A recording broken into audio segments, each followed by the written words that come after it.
La Fresh Morning.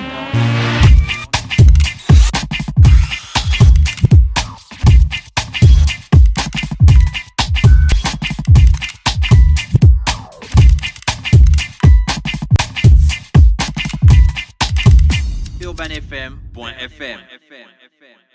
Le réveil matinal le plus haut de la capitale sur la radio. La plus haute de la capitale. Du lundi au vendredi. Notre dernier invité ce matin, c'est Lucon Diaz. C'est Lucon Diaz qui a lancé une nouvelle rubrique qui parle de la colère, Lucon Diaz. Non, de l'orgueil. C'était l'orgueil. La dernière fois, C'était la colère, et là, cette semaine, c'est l'orgueil. Là, oui, l'orgueil. Oui. Ouais, il y avait la colère avant. Oui, c'était la colère d'abord. Là, c'était l'orgueil. Ouais, que j'ai écouté le matin où tu parlais du roi Salomon. Exactement. Qui avait tout et puis qui a tout perdu. Prendre par son orgueil. Voilà. C'est dans l'orgueil que tu as aussi parlé de Laure Manodou. Exactement. Mais c'était la semaine dernière. Non, je te dis. Oui, c'était la semaine dernière, mais la chronique a continué là en début de semaine, et puis là, il y a le travail qui commence. Voilà, maintenant. dis-moi ça. Voilà. J'ai failli avoir peur. Non. On n'avait pas encore parlé de l'orgueil. On va parler de l'orgueil ce matin. Tu t'es planché dessus, pourquoi ? Bah écoute, tu sais que moi, comme d'habitude, j'observe toujours, et quand j'observe, je prends des notes, et puis j'essaie toujours de tirer des leçons. Et l'orgueil, je pense qu'on avait même déjà abordé ce thème-là il y a quand même très très longtemps. Et je vois que l'orgueil est quelque chose d'extrêmement dangereux, c'est subtil. C'est un principe, c'est un défaut. C'est un défaut d'attitude qui est très dangereux parce qu'il peut amener à détruire tout un château de cartes qu'on a pris des années à bâtir. J'ai pris le temps d'observer. Je lis la Bible. Un jour, je lisais un texte du roi Salomon et puis il parlait de l'orgueil, tu vois. Donc, ça m'a un peu fait tilter. Je regardais aussi une vidéo de la nageuse française en question que je cite dans la chronique.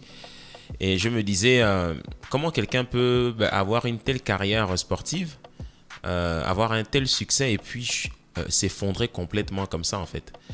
Et je me suis rendu compte en fait qu'il y a beaucoup de gens en fait qui arrivent à bâtir de très très grandes et belles choses et puis en quelques minutes, en très peu de temps, détruisent tout. Lucon Diaz, comment peut-on identifier l'orgueil chez nous-mêmes? Genre, je suis debout comme c'est plus. Je dis, non, là, je commence à être orgueilleux. Je suis fou, je suis plein d'orgueil. Je dis dans la chronique que c'est très très difficile parce que c'est une attitude, c'est un état d'âme et de cœur en fait qu'on a. L'orgueil est très différent de l'arrogance. L'arrogant c'est très manifeste. Il est arrogant, il est fanfaron et hautain, tu vois. D'accord, on doit dissocier ça de l'orgueil, hein. Voilà, alors que l'orgueil c'est caché en fait. L'orgueil c'est quelqu'un qui a une ambition très très poussée. Pense à lui. Voilà, c'est quelqu'un vraiment qui peut aller jusqu'à utiliser les autres pour atteindre ses propres objectifs, quoi. Satan est identifié comme l'orgueilleux. Mais on utilise toujours les autres pour atteindre ses objectifs. Dans la vie, puisqu'on travaille ensemble, ouais, mais ça dépend. On vit en société. Oui, bien sûr, mais ça dépend comment tu le fais. Tu utilises ta femme pour atteindre le bonheur. Non, tu n'utilises pas ta femme pour atteindre le bonheur, quand même. Vous utilisez. C'est Gina qui me disait que tout le monde manipule tout le monde. C'est pour atteindre un objectif précis. Bon, je le mets entre guillemets alors, parce que... Non, je ne dis pas toi, ta femme, toi. Je dis les êtres humains en général. Oui, on est tous femmes, interdépendants. Nos enfants, nos frères, nos sœurs, oui, nos pères, je vois ce que nos tu mères. veux dire. Je vois ce que tu veux dire. On est utilisé peut-être dans le mauvais sens. Dans le mauvais sens. Manipuler. Il y a des gens qui piétinent les autres. Donc l'orgueil, c'est une attitude négative, tu veux me dire? Oui, c'est une attitude négative. L'orgueil précède la ruine et l'orgueil est le contraire de l'humilité. Tu vois, l'humilité, c'est savoir voir les autres toujours comme étant au-dessus de nous-mêmes, tu vois, et savoir être gratifiant, reconnaissant, et toujours savoir reconnaître qu'on ne peut pas y arriver seul, mais on réussit tous avec les autres, en fait. L'orgueil, c'est celui qui va dire que j'ai fait ça, je l'ai fait tout seul. J'y suis arrivé tout seul, j'y suis arrivé par ma force de caractère, j'y suis arrivé par moi et personne d'autre. Voilà, donc, quelqu'un qui a une attitude comme ça, c'est quelqu'un qui va arriver au sommet et qui va oublier en fait que ce sont les autres qui l'ont amené au sommet. Tu vois, quand je prends l'exemple de la nageuse française Laure Manodou, tu vois, qui oublie en fait que l'entraîneur en fait qui avait fait d'elle ce qu'elle était, c'est lui qui l'avait propulsé là. Et puis du jour au lendemain, pour un choix personnel qu'elle décide de faire, elle le vire complètement comme un malpropre, quoi. Et ça l'a rattrapé. Parce que à partir de là, ça a été la chute. Tu vois, la descente aux enfers, en fait. Mais elle aurait pu virer son entraîneur pour prendre peut-être un entraîneur plus efficace, plus fort, et puis qu'il aurait propulsé. Mais tu verras. Est-ce que c'est ça la vraie raison? Non, je maîtrise pas l'histoire je maîtrise pas l'histoire par cœur, mais par observation, on connaît l'histoire de beaucoup de gens qui avaient tout pour réussir dans la vie et qui ont fait de mauvais choix, en fait. Mais souvent, beaucoup ont fait des choix par orgueil, en fait. Tu vois. Par exemple, tu vois, j'étais en train de regarder, bon, c'est pas un groupe que je connais personnellement, que j'admire personnellement. C'est un groupe de musique qui a bien cartonné pendant un temps, peut-être qu'il cartonne toujours. Ils ont chanté un chant qui s'appelle Alléluia, regardé près de 300 millions de fois sur YouTube, etc. Et puis le groupe cartonne, et on a vu ça dans beaucoup de groupes. Et puis du jour au lendemain, tu entends que boum, il y a le gars, il y a un des artistes, souvent celui qui est un peu le plus applaudi en concert, il décide de virer tout le monde. Tout le monde ne sait pas pourquoi. Il vire tout le monde et puis il décide de faire une carrière en solo. Tu vois, et c'est quand tout ton entourage te dit qu'en fait c'est toi qui est trop fort, c'est puis toi qui fais le groupe, et puis les autres ils te remplit suivent de suffisance, etc. Et puis tu peux très bien faire tout seul. Voilà, donc chasse-les. Voilà, chasse-les, tu prends tout l'argent pour toi, etc. Et le jour où tu t'en vas, finalement la réussite n'est pas au rendez-vous. Tu te rends compte que là c'était un très mauvais choix, c'était un choix qui était très orgueilleux. Voilà, l'orgueil peut être retrouvé dans beaucoup de situations de la vie. Que ce soit au travail, il y a aussi des gens qui se retrouvent dans le groupe, ils sont étouffés par le groupe, et une fois ils sortent du groupe, je rentrerai pas dans ce débat-là. Ça éclate. Voilà, bien sûr, je te parle de l'orgueil là. Je ne te parle pas de choix que l'on peut faire qui peut aussi très bien nous réussir dans la vie. Mais l'orgueil est une attitude de cœur et d'âme en fait qui n'est vraiment pas bonne et qui peut détruire en fait. Par exemple, comment on peut gérer notre orgueil? Comment on peut vaincre ça? Apprendre déjà. Est-ce qu'il y a des principes bibliques qui permettent à l'homme de sortir de l'orgueil et de rentrer dans l'humilité? Ce n'est pas seulement un principe biblique, c'est un principe de manière universelle, de manière générale. Apprendre déjà à être reconnaissant dans la vie. Savoir reconnaître qu'on n'est pas là par hasard et qu'il y a des gens qui nous aident chaque jour. Il y a des gens qui ont contribué à faire de nous ce que nous sommes aujourd'hui. Savoir être très très reconnaissant. J'ai dit aussi dans la chronique se concentrer davantage sur les besoins des autres, hein, et arrêter de toujours regarder à nos propres besoins à nous, parce qu'il y a beaucoup de gens dans la vie qui fonctionnent en pensant qu'à eux-mêmes. Quand ils arrivent quelque part dans un milieu professionnel, quand ils commencent à entrer dans une équipe, à travailler avec des gens, ils pensent à eux. Ils pensent pas aux autres, ils veulent pas contribuer à une vision. Quelqu'un par exemple qui rentre dans cette structure là et qui oublie qu'il y a une vision, il y a des personnes qui ont bâti ça, lui il vient, il va prendre tout ce qu'il a envie de prendre au maximum. Et puis quand il voit qu'il n'a plus besoin de vous, il s'en va. Tu vois, ça c'est et au final quand il s'en va, on voit qu'il n'a rien apporté, il a fait que penser qu'à lui. Voilà, donc savoir être reconnaissant, savoir reconnaître les besoins des autres. J'ai aussi dit ne pas s'associer, ne pas marcher avec les gens qui sont orgueilleux et arrogants quand on les identifie. Après, qui se ressemble s'assemble. Quelqu'un qui identifie ça chez d'autres personnes et qui prend plaisir à rester avec eux, c'est que il se reconnaît là-dedans. Voilà, donc, mais en tout cas, l'orgueil précède la ruine. Une chose est sûre, quand tu vois quelqu'un qui est orgueilleux, il n'est pas loin de la chute. Tôt ou tard, il finira par tomber. Tôt ou tard, ça, c'est sûr et certain. Il y a quelqu'un qui me demande quelle différence Luc Ondias fait-il entre orgueil, fierté et égoïsme. La fierté, c'est celui qui est fier, c'est celui qui est suffisant. Vraiment, il est suffisant, il est arrivé, quoi. C'est-à-dire, il a percé, il est arrivé, il n'y a plus rien à prouver, il est arrivé. Le centre du monde, c'est lui. Le centre du monde, c'est lui. Après, quand tu dis le centre du monde, c'est lui, ça rejoint un peu l'égoïste. L'égoïste, c'est celui qui se prend vraiment pour le centre, le nombril du monde, quoi. C'est-à-dire, il est vraiment égoïste, il pense à lui et à personne d'autre. C'est par exemple, une fois, quelqu'un me racontait une histoire, ils étaient entre frères dans une maison. Et ça faisait des mois et des mois ils galéraient, ils mangeaient pas bien, tu vois, parce que c'était beaucoup la dèche, etc. Et plusieurs semaines après, et pendant que tout le monde était à l'école, l'un des frères rentre plus tôt à la maison et puis il se dit, bon, la maison est un peu sale, je vais un peu commencer à nettoyer. Et puis il commence à nettoyer la chambre des frangins. Et puis quand il rentre dans la chambre d'un des frangins, il trouve sous le lit beaucoup de nourriture. Et puis en fait, ils se rendent compte dans la maison qu'il n'y a pas de nourriture depuis des semaines, personne ne mange bien. Mais il y en a un en fait, la nuit quand tout le monde dort, lui il mange. Il pense pas à ses frères. Ça, c'est un égoïste, tu vois, vraiment à l'extrême, tu vois. C'est-à-dire, c'est quelqu'un qui est prêt à voir les autres mourir.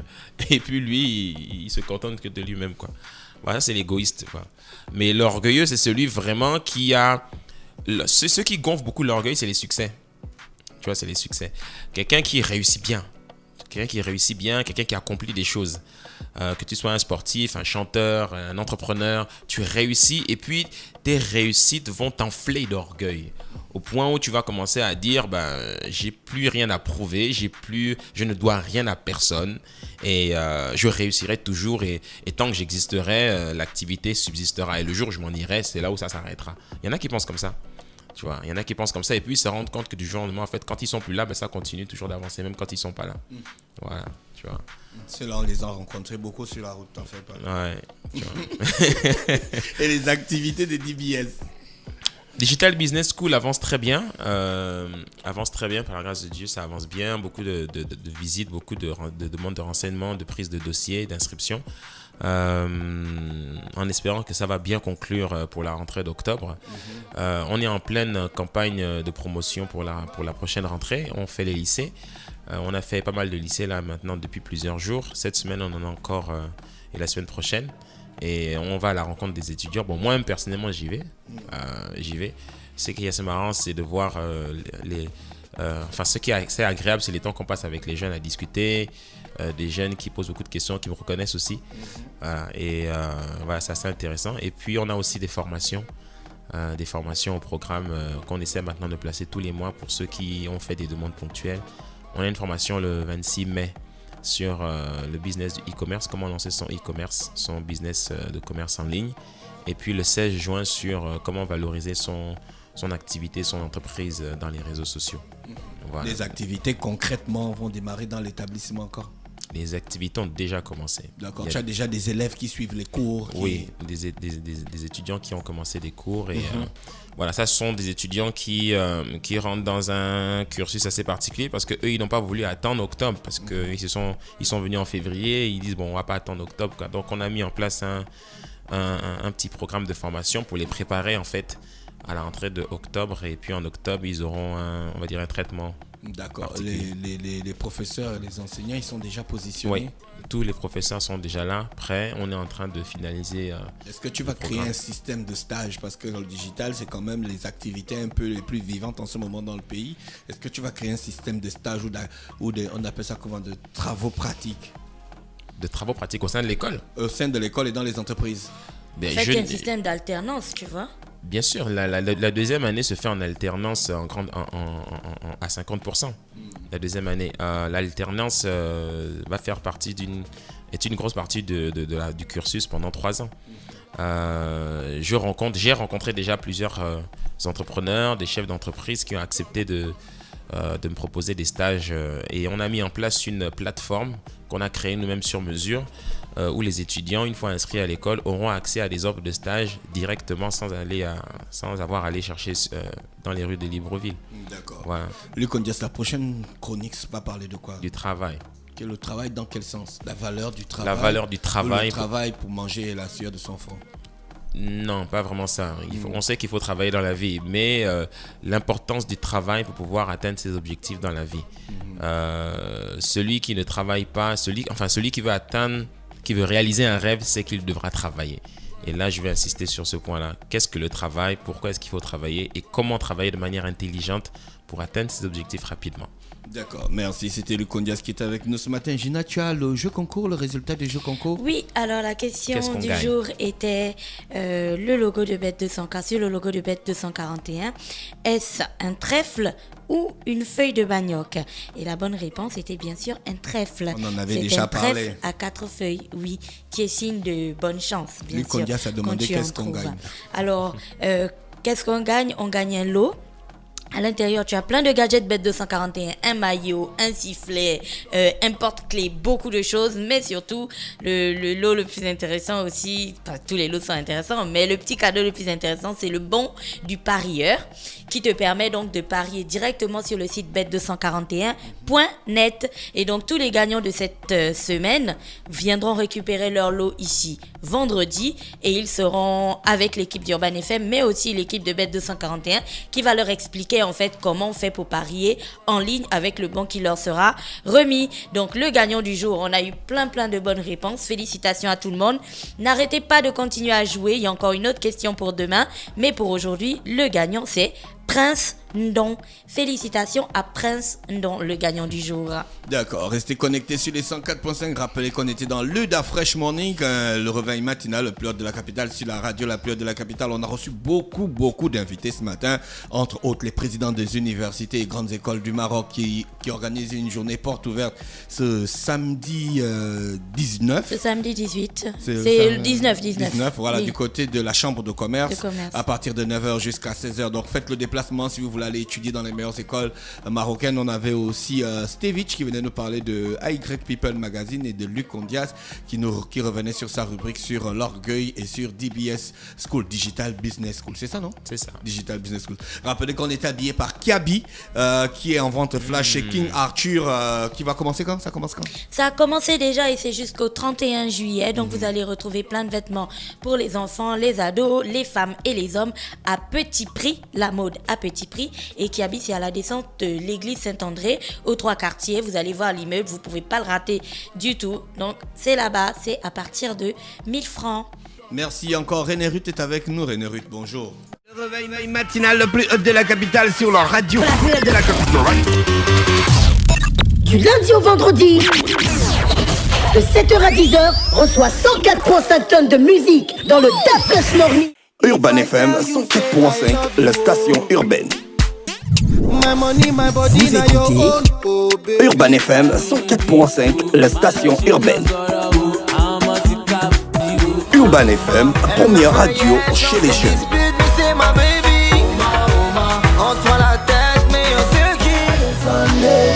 Urban FM, la radio des musiques urbaines. Urban FM 104.5, la station urbaine. Da Fresh Morning.